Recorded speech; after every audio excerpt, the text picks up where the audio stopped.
Hello मित्रों, दोस्तों, भाइयों, बहनों, बेटियों, नमस्कार, नमो बुद्धाय। मेरे एक बहुत अच्छे मित्र थे भारत में, कोरोना की चपेट में आ गए। शांति स्वरूप बौद्ध, बहुत विद्वान आदमी। उन्होंने कई ऐतिहासिक काम किए। बुद्धा गार्डन में हर साल फरवरी के पहले रविवार को वहाँ सब लोग इकट्ठे होते हैं। दिल्ली, यूपी, हरियाणा तक से आते हैं लोग, और मित्र मिलन का एक मेला सा बनता है। वो काम उन्होंने किया। अब तो आदत बन गई। शुरू में थोड़े लोग थे और बाद में धीरे धीरे लोग बढ़ते गए। 2 बार मैंने भी भाग लिया उसमें, जब मैं इंडिया में था। उसके बाद शांति स्वरूप जी ने बहुत बड़ा ऐतिहासिक काम कर दिया। हालांकि वो 10 साल तक बुद्धिस्ट सोसाइटी ऑफ इंडिया के दिल्ली प्रदेश के अध्यक्ष रहे, और धम्म दर्पण उस समय निकलती थी एक पत्रिका, उनमें उनका बहुत बड़ा योगदान होता था। उसके बाद उन्होंने सम्यक प्रकाशन बनाया।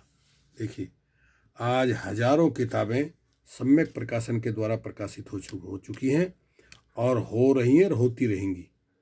और उन सम्यक प्रकाशन की पुस्तकें भारत ही नहीं, दूर देश विदेशों में भी जाती हैं।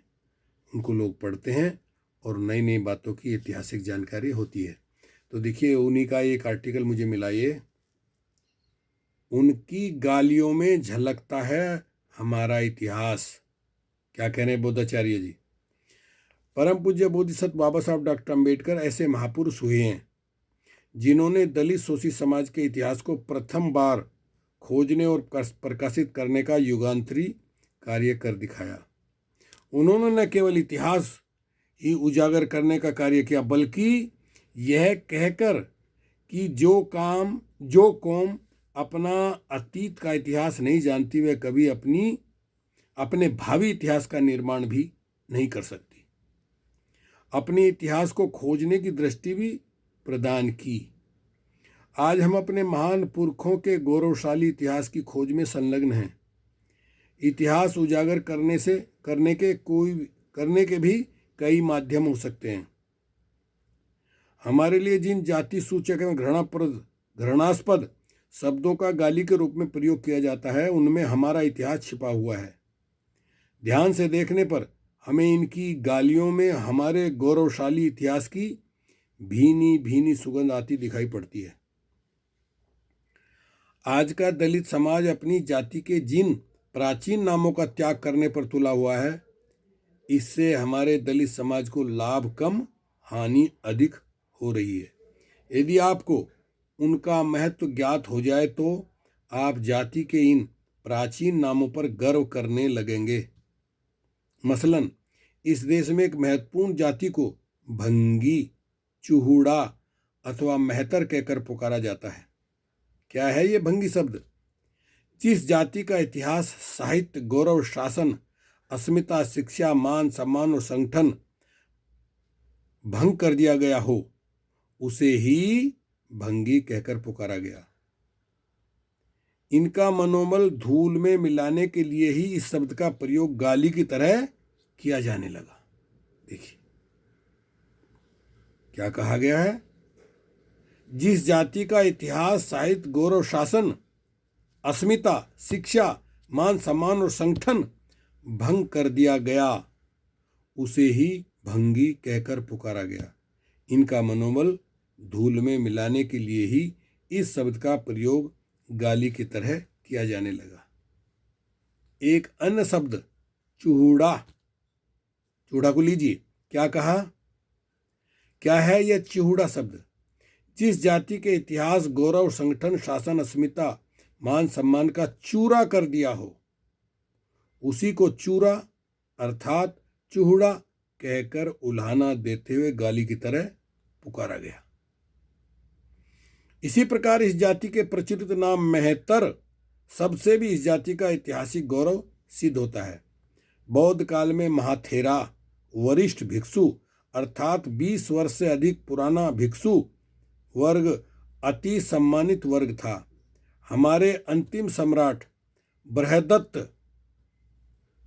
मौर्य के ब्राह्मण सेनापति द्वारा गद्दारी की गई।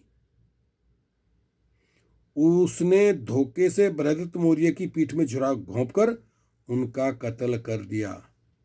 इसके पश्चात बौद्धों के विपुल उत्साहित धर्मस्थलों, प्रतीक चिन्हों, संस्कार संपन्न कराने वाले बौद्धाचार्यों, बौद्ध भिक्षुओं को समाप्त करने के लिए सेना के बल पर अग्निकांड तथा नरसंहार किए जाने लगे। जो लोग मारे गए उनका इतिहास तो उन्हीं के साथ दफन हो गया, किंतु जिन लोगों को बंदी बना लिया गया उनसे घिनौने सेवा कार्य करवाने लगे।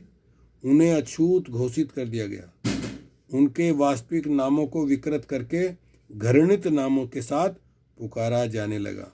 जो वर्ग जितना अधिक सम्मानित एवं प्रतिष्ठित था उसे उतना ही अधिक सताया गया एवं प्रताड़ित किया गया। महाथेरा वर्ग को चिढ़ाने के लिए मेहतर कहकर पुकारने लगे। पराजित सेना में जितना बड़ा पद उसके लिए उतना ही बड़ा दंड। इसी नियम के तहत इस वर्ग से सबसे अधिक घृणित एवं गंदा कार्य कूड़ा करकट साफ करवाने, टट्टी पखाना साफ करवाने का काम बलपूर्वक करवाया जाने लगा। इस वर्ग को ही महाथेरा के स्थान पर महतर कहकर बुलाया जाने लगा। किसी शासक वर्ग को सदा सदा के लिए गुलाम बनाए जाने की दृष्टि से यह संसार का सबसे बड़ा और क्रूरतम षड्यंत्र था। किंतु जब यह वर्ग डॉक्टर अंबेडकर के युगांतकारी प्रयासों की प्रेरणा से अपने गौरव को टटोलने की दृष्टि से इतिहास को खंगालने लगा तो एक नए षड्यंत्र को प्रयोजित किया गया। किंतु जो भिक्षु अभी भिक्षु जीवन के 20 वर्ष पूरे नहीं कर पाए थे, जिन्हें थेर वर्ग कहकर पुकारा जाता था, गुलाम बनाए जाने के बाद इस थेर वर्ग को थेर के स्थान पर विकृत रूप से ढेड कह दिया गया। ढेड। कभी जानते हैं कि हिंदी भाषी भारत में ही नहीं अपितु महाराष्ट्र तथा गुजरात जैसे प्रांतों में भी चमार, भंगी आदि अछूत जातियों को ढेड कहकर अपमानजनक तरीके से पुकारा जाता है। बौद्ध धर्म के पतन के बाद इस देश की तत्कालीन शासक जातियों के साथ क्या क्या अनर्थ नहीं हुआ। बुद्ध जैसे महिमामयी शब्द को भी बिगाड़कर बुद्धू बना दिया गया तथा इस शब्द का प्रयोग मूर्ख व्यक्ति के लिए किया जाने लगा। जो जाति ब्राह्मणवाद से टक्कर लेने की दृष्टि से कभी सबसे अधिक साहसी हुआ करती थी, उसे अपराधी कार्य करने को बाध्य किया गया तथा उन्हें साहसी के स्थान पर सांसी कहकर अपमानित किया गया। इस तथ्य की पुष्टि बाबा साहेब डॉक्टर अंबेडकर के समकालीन विद्वान माननीय संतराम बीए जी की अमर कृति हमारा समाज से भी होती है। यह क्रम यही नहीं थमा। बुद्ध काल में जो जाति हाथी की देखभाल तथा संरक्षण किया करती थी, उसे बहुत आदर और सम्मान के साथ देखा जाता था, क्योंकि महामाया को गर्भ ग्रहण करने वाली रात को स्वप्न में दिखाई दिया था कि उनके गर्भ में 6 दांतों वाले सफ़ेद हाथी ने प्रवेश किया है। इस कारण हाथी को बुद्ध के सम्मान आदरणीय मान लिया गया। उस युग में हाथी को बहुत अधिक श्रद्धा एवं प्रतिष्ठा प्राप्त थी। इस तथ्य से सारा बौद्ध वांग में भरा पड़ा है। हाथी को पाली भाषा में कुंजर कहा जाता है। इसी के लिए हाथी का संरक्षण करने वाले सम्मानित वर्ग को दास बनाकर कुंजर से जुड़ा होने के कारण कंजर कहकर पुकारा जाने लगा। देखिए किस तरह बिगाड़ा है मनुवादियों ने, ब्राह्मणों ने, ये सारा हिसाब। इसी क्रम में पाली भाषा में एक शब्द है भद्द, जिसका अर्थ होता है भद्र, अर्थात शुभ एवं सज्जन, किंतु ब्राह्मणी राजाओं के क्रूर एवं आतताई शासन के शासन में इस शब्द को बिगाड़कर भद्दा अर्थात खराब कर दिया गया। इस देश में एक महान राजा पैदा हुए हैं जिन्हें हम चक्रवर्ती सम्राट अशोक के नाम से जानते हैं। उनके महान एवं कल्याणकारी कार्यों के कारण उन्हें देव नाम प्रियदर्शी नाम दिया गया। यह एक अति प्रतिष्ठित एवं गर्ममयी नाम था, जिसका अर्थ था देवताओं का प्रिय, जिसके दर्शन सभी के लिए प्रिय हों। किंतु चालीम ब्राह्मणों ने इस नाम का अर्थ ही बिगाड़ दिया। इस गरिमामयी शब्द का अर्थ मूर्ख कर दिया गया। इस युग के महान मनीषी बाबा साहेब डॉक्टर अम्बेडकर की ऐतिहासिक घोषणाओं के अनुसार इस देश के सभी अछूत एवं पिछड़े वर्ग के लोग प्राचीन बौद्ध हैं। बाबा साहेब की इस मान्यता को मान लेने पर दलितों पिछड़ों को ब्राह्मणों द्वारा प्रताड़ित एवं अपमानित करने के रहस्य पर से पर्दा उठ जाता है। ब्राह्मणों ने अपना वर्चस्व बनाए रखने के लिए ही पहले तो बौद्ध शासकों का सफाया किया, फिर बौद्ध धर्मावलंबियों को अछूत बनकर रहने का बाध्य किया। इन्हें पहले दर्जे की घृणा का पात्र बना दिया। इनके गौरव प्रतीकों को भी बदनामी एवं घृणा का शिकार बनाया अथवा इन पर कब्जा जमा लिया। कब्जा करने के लिए कभी कभी इनके आकार अथवा रूप में परिवर्तन कर लिया गया।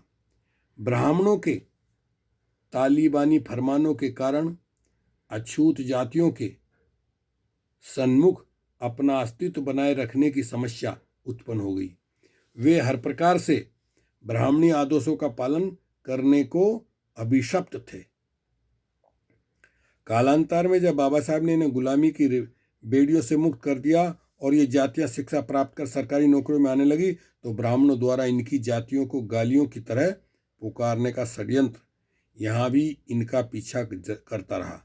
कहने का तात्पर्य यह है कि सामाजिक सुरक्षा की चाह में इस शिक्षित वर्ग ने नगरों महानगरों में जाकर अपनी जातियां छुपानी आरंभ कर दी।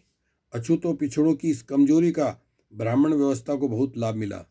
जुल्म और अत्याचार पर उतारू ब्राह्मणों के हाथों को मरोड़ सकने वाले सूरवीर उन्हीं के सुर में सुर मिलाने लगे। ब्राह्मणों ने जो चालबाजी में सबसे चतुर खिलाड़ी समझे जाते हैं, उन्होंने इनके लिए झूठ गौरव का भ्रम पैदा करना आरंभ कर दिया। अपने गौरव और इतिहास को भूली बैठी इन जातियों की अज्ञानता का लाभ उठाकर इन्होंने भंगी जाति का परिचय वाल्मीकि महाराज से करवा दिया। कितना बड़ा अनर्थ हुआ। भंगी जाति से उनके शत्रु को ही पुजवा दिया। बेचारी भंगी जाति वाल्मीकि के सम्मान में वाल्मीकि रामायण से जुड़ गई।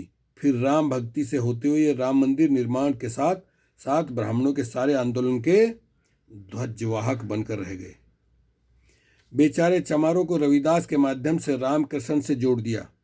खटीक जाति के आदर्श पुरुष का जीवन चरित्र लिखने का जब हमने बीड़ा उठाया तो पता चला कि उनके ऊपर इतने अधिक करिश्मे और चमत्कार लाद दिए गए, जिसमें हमारे महापुरुषों के यथार्थ दर्शन ही दुर्लभ लगते हैं।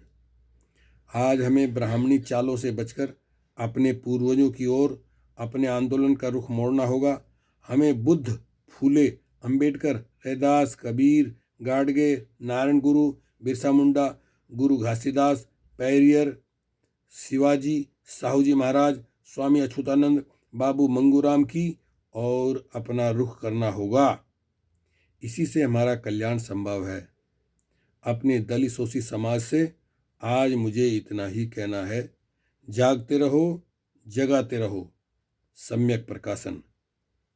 पुस्तक बोधाचार्य शांति स्वरूप बोध के लेखों से संग्रह। संपादक संदीप बोध। शांति स्वरूप बोध के पुत्र हैं संदीप बोध, जो अब उनके कारवां को, वो उनका एक वो बेटा है, दोनों मिलकर के इस कारवां को लेकर चल रहे हैं कि सम्यक प्रकाशन द्वारा अच्छा साहित्य छपता रहे और पूरी दुनिया में वो साहित्य पहुँचे, लोग पढ़ें और वो जागरूक हों। ओके, शुक्रिया, धन्यवाद। मेरा नाम सत्यपाल बोध है। मैं इस समय भारत से दूर 7 समुंदर पार साउथ अमेरिका के देश बोलिविया में हूँ। मैं यहाँ नेचुरोपैथी का डॉक्टर हूँ और 75 साल उम्र है मेरी और मैं ये सम्यक कर्म कर रहा हूँ, जागृति का काम कर रहा हूँ, ऐसी वीडियो बना करके लोगों में भेज रहा हूँ। ओके, शुक्रिया, धन्यवाद।